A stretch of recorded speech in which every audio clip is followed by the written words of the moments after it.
મહત્વપૂર્ણ સમાચાર અમદાવાદથી, જ્યાં ઈડીએ મહેશ લાંગાની કરી છે ધરપકડ। પીએમએલએ અંતર્ગત મહેશ લાંગાની કરાઈ છે ધરપકડ। મહેશ લાંગાને કોર્ટમાં રજૂ કરીને મેળવ્યા 4 દિવસના રિમાન્ડ। વધુ વાત કરવા જોડાશે અમારા સંવાદદાતા સચિન। સચિન, શું આખો મામલો?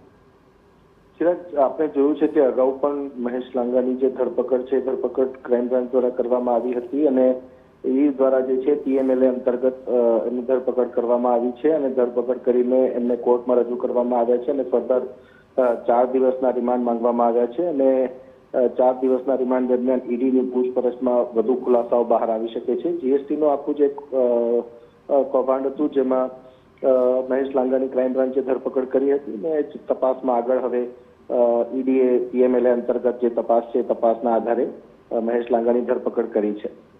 ધન્યવાદ સચિન, તમામ જાણકારી બદલ।